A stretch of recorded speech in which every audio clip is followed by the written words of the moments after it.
God is just really good. So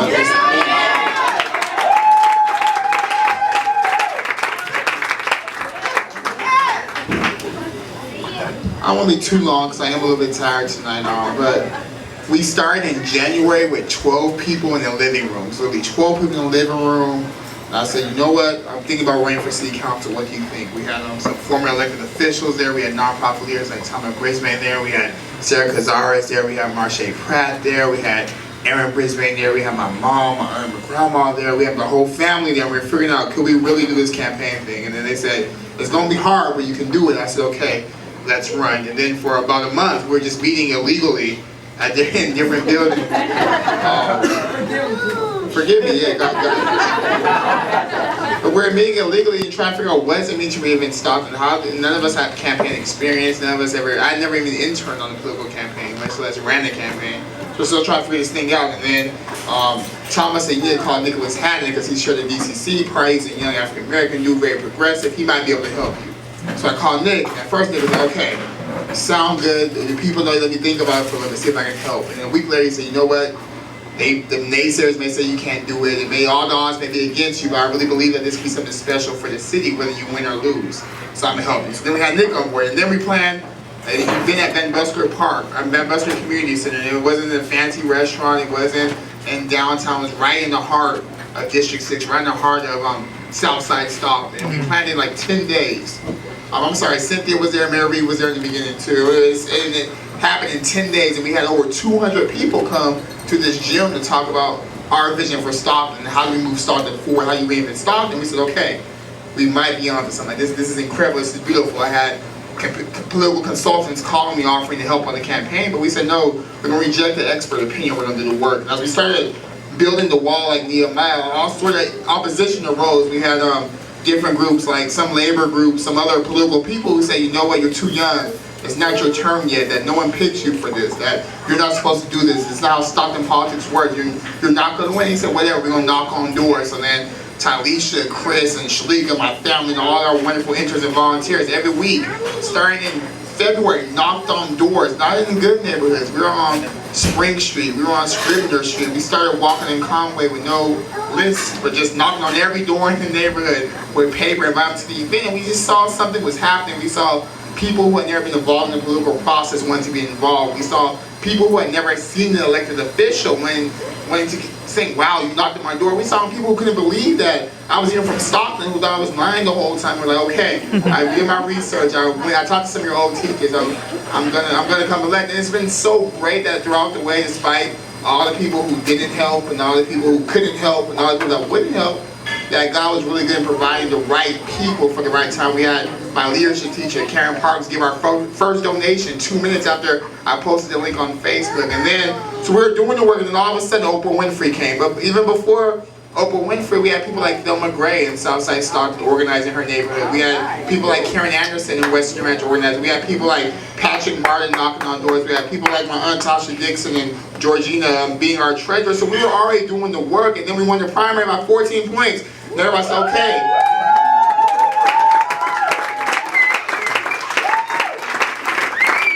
Everybody said, okay, you win the Southside Stockton, that's all the black folk, you can't win. That's what they said. They said, you won with all the black folk, congratulations, but you're not going to be able to win citywide. And when that happened, we brought Lang Lungtao from Harvard on the team as our field director. Knocked on more doors, we did more events, we hosted more fundraisers, we went to every debate, we spoke to everybody, and then now all the ballots aren't counted, but it's 59-40. When the primary we only won by 13 points, and now citywide, when the demographics are different, when we weren't supposed to do it, we're now up by 20 points. So I think number one is a testament to the fact that, like Nelson Mandela said, it's always impossible until it's done, in terms of not even just this campaign, but growing up in Southside Stockton with a mother who had just a teenager and her father has been incarcerated your whole life. To graduate high school is an accomplishment. And then when I was applying to college, they said, you're not going to go to a good school, you'd be lucky to go to community college. Then I got into Stanford on a full ride, and then they said, you'd be lucky to even graduate from Stanford. Then I graduated from there with 2 degrees and all types of...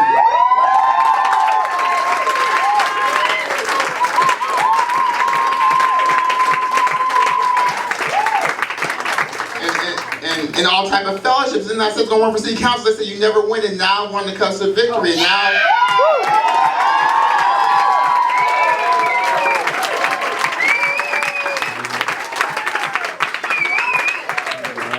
And now, now that we're on the cusp of victory, the real work begins. And right now on my phone, people are always saying, okay, you won city council, but what are you going to do about 62 homicides? Like, yeah, you won city council, but your city is still bankrupt. Yeah, you won city council, but 70% of kids in your school district still can't read like grade level at 4th, 8th, and 12th grade. Yeah, you won city council, but unemployment's over 20%, even higher in your district. Yeah, you won city council, but you have all these other challenges. And like the same thing I said way back then when I was applying to school, and then way back then when I was crazy enough to go to Stanford, and way back then when I was crazy enough to go for 2 degrees, and way back then when I was crazy enough to work in the White House, and way back then when I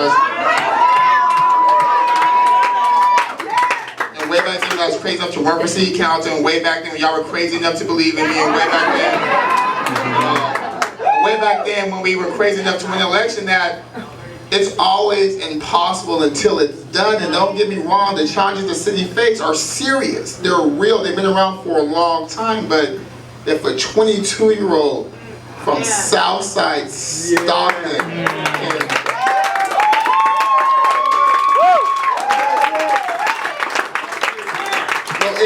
let me rephrase it. If y'all can work, if y'all, it wasn't me. I didn't even knock on doors the last 3 weeks, to be honest. I was tired. But if y'all can elect a 22-year-old from Southside Stockton, from a father who's in jail, to a city council seat in bankruptcy, there's nothing together with God's help that we can't do. So, like I said, it's going to be difficult.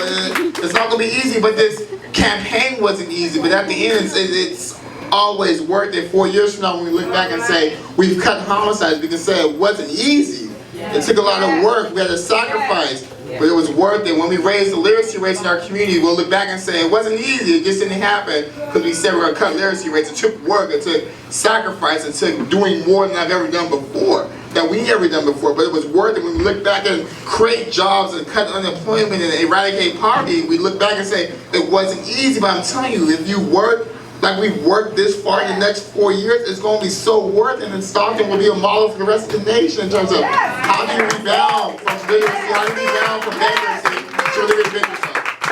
So as I prepare to close, I'm not even happy for me, I'm happy for us. I'm so thankful to God for every single one of you. And I'm happy because a lot of people on the campaign are now like campaign superstars. Aren't political people. A lot of people in the campaign never worked on a campaign before. A lot of our interns, like Patrick, like Chris, like Jimmy, like Talisha, like Shalika, like Dre, like Charlize, like Ernie. No, we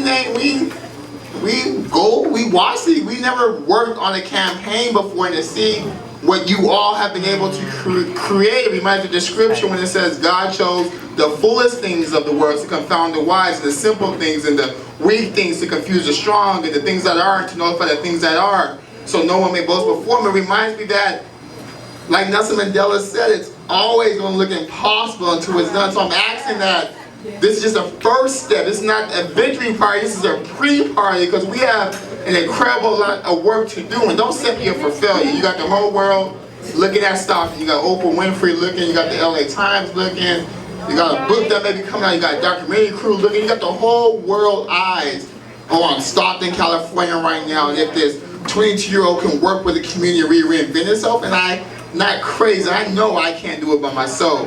But what I do know is that together, if we all mentor one person, if we all go to one meeting, if we all work in our churches, if we all hold our elected officials together, we can begin to poke holes in these problems. So again, tonight, thank you, celebrate, you deserve it so much. I don't think you guys understand the sheer magnitude of what we've done. We won a primary by 14 points, we're up by 20 points, and we're challenging an incumbent. We didn't get a lot of money from the developers. We didn't get a lot of money from the political establishment. We didn't get a lot of endorsements from Sarah Kazaris and Jerry McNerney were elected officials. But other than them, a lot of the elected officials were scared to endorse, but somehow y'all got together, y'all tweeted, y'all Facebook, y'all knocked on doors, y'all went to church, y'all did the work necessary to show that that it's possible. So in the campaign kicked off, we talked about David and Goliath, but I think now we're at a Nehemiah moment in terms of Nehemiah. I'm sorry, I'm always in the Bible, but in Nehemiah.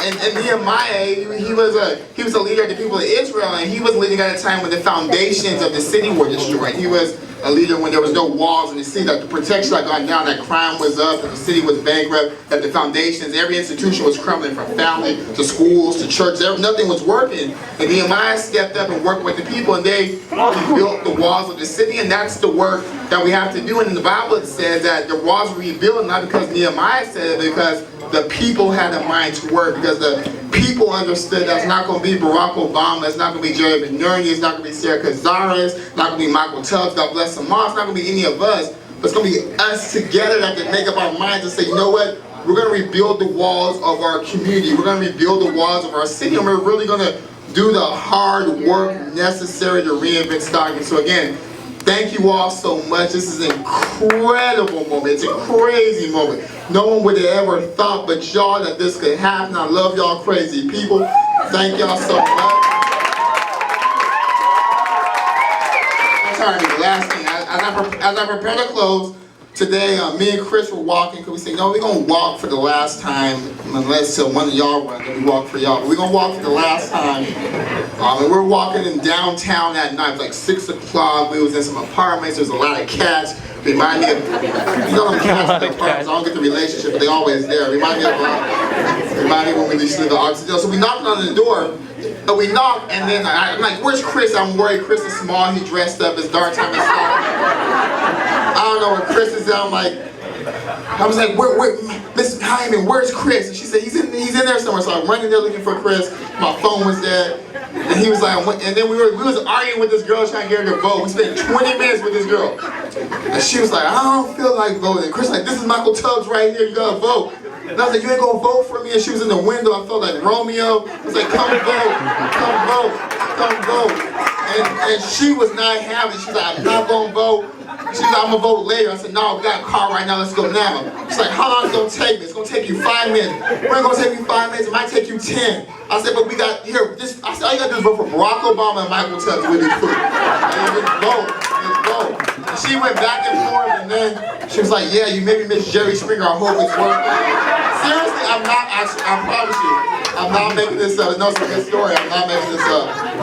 So she voted, and then it takes her like 15 minutes to vote. So I'm getting antsy in the car. I'm like, we got 20 people to talk to. I'm trying to get to this neighborhood. It's getting dark, really dark, super dark. Pastor told me not to be by myself at night anymore. So I was worried. And then she comes out, and she came out so excited. She was like, yo, I voted for you, Michael. I voted for Barack. And she said, it felt good to vote. I felt a part of, she was really, really excited.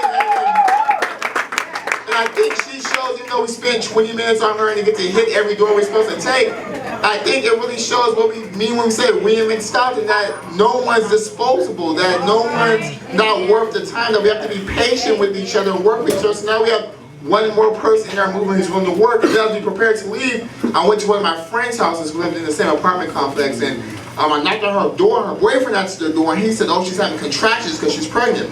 And I said, oh, well, and then the camera was there, so I was trying to be cool.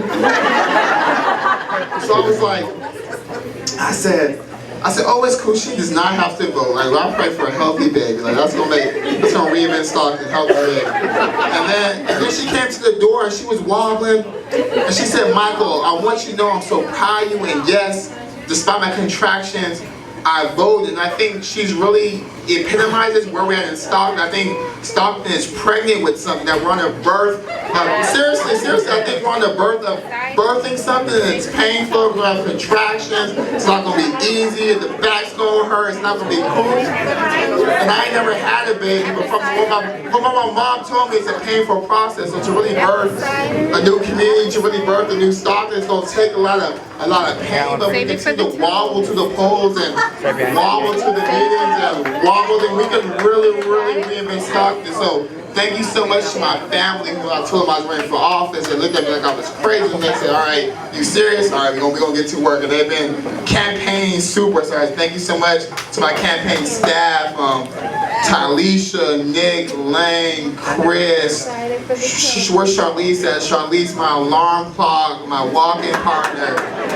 Thank you so much, Ernie. Thank you so much, Anna, for organizing everybody at Stanford. Thank you so much, all y'all, Georgie, Tasha, for counting all the money. Thank you again, Nick, because I know I'm not an easy person to work with. I understand I'm a smart mouth. I get irritable, and I'm like, I don't want to do this. Like, why am I doing this? Why am I talking to them? So thank you. But finally, for the last time, thank all of y'all. It's going to take a whole lot more than Michael tells being elected to a city council seat to reinvent Stockton. But I do think if we were able to pull this off, despite all the odds, despite all the naysayers, despite all the statistics, that there's really nothing we can't do, provided we do the work and we sacrifice. So again, thank you all. Drink some, is it champagne or apple cider? Apple cider. If you have champagne, I appreciate that, but I'll take apple cider as well. Thank you all so much and have a good night. And for real, we really do have to reinvent Stockton, but like I said, we can win this election. I'm on cloud nine. I won the election. We're gonna win the election. Thank you.